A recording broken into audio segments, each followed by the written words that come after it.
रेत में छुपे एक पुराने शहर में ऊंचे पहाड़ों और खामोश दरियाओं के बीच एक सादा सा दर्जी रहता था। इसका नाम हारून था। लोग इसे सिर्फ ओ दर्जी उ कहते थे क्योंकि वो कपड़े सीने में माहिर था।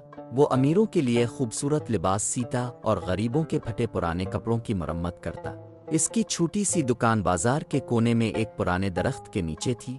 वो दिन भर काम करता, सूरज निकलने से लेकर चांद चमकने तक, मगर फिर भी इसकी जेब खाली रहती।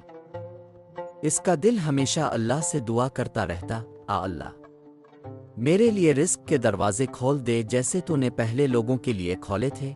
इस बादशाहत का नाम था सल्तनत कमरुद्दीन।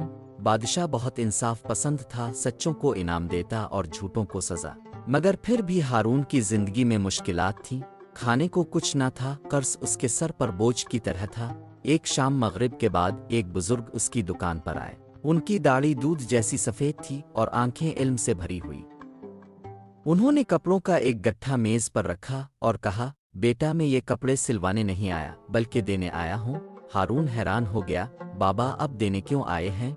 बुजुर्ग मुस्कराए, कहने लगे, तुम्हें सुना नहीं, अल्फाज का खजाना देने आया हूँ। उन्होंने कहा, हमारे नबी पाक ने फरमाया, सूरा वाक़िया माल और दौलत की सूरा है। अपने घर वालों को सिखाओ, जो इसे हर रात पढ़े वो कभी मोहताज नहीं होता। हारून हैरान रह गया। बुजुर्ग ने कहा, अगर तुम रिस्क चाहते हो तो रोजाना इशा के बाद सूरा वाक़िया पढ़ा करो। दिल से पढ़ो, यकीन से पढ़ो और अल्लाह की रहमत पर भरोसा रखो। ये कहकर बुजुर्ग अंधेरे में गायब हो गए। इसी रात हारून ने अपने वालिद का दिया हुआ पुराना कुरान खोला। रोशनी सिर्फ एक तेल वाला चिराग था, मगर ईमान बहुत रोशन था। हारून ने पहले 11 बार दुरूद शरीफ पढ़ा, फिर सूरा वाक़िया और आखिर में दोबारा 11 बार दुरूद शरीफ। वो ये अमल रोजाना करता रहा, चाहे पेट खाली हो या कर्ज बढ़ जाए, वो कभी ना रुका। हफ्ते गुजर गए। फिर 21वीं रात बादशाह का पैगाम आया, सुल्तान कमरुद्दीन तुम्हें बुलाते हैं। हारून डर गया। महल पहुंचा। सुल्तान ने पूछा, क्या ये कपड़ा तुमने सिया था? हारून ने हाँ में सर हिलाया। सुल्तान मुस्कुराया, ये सबसे उम्दा लिबास है जो मैंने पहना है।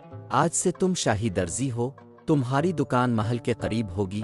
हारून की आंखों में आंसू आ गए। इसने बुजुर्ग की बातें याद की। चंद महीनों में हारून की दुनिया बदल गई। अब उसके पास इज्जत थी, सुकून था और बरकत थी। मगर इसने एक भी रात सूरा वाक़िया छोड़ना गवारा न किया। कई साल बाद हारून ने गरीब बच्चों के लिए एक मदरसा बनाया और एक खत छोड़ा, अगर तुम रिस्क चाहते हो तो दुनिया से नहीं, कुरान से मांगो। रोजाना सूरा वाक़िया पढ़ो, सिर्फ दौलत के लिए नहीं बल्कि ये याद रखने के लिए कि देने वाला सिर्फ अल्लाह है। सच्ची दौलत न सोने में है न कपड़ों में, बल्कि अल्लाह पर यकीन और कुरान की रोशनी में है।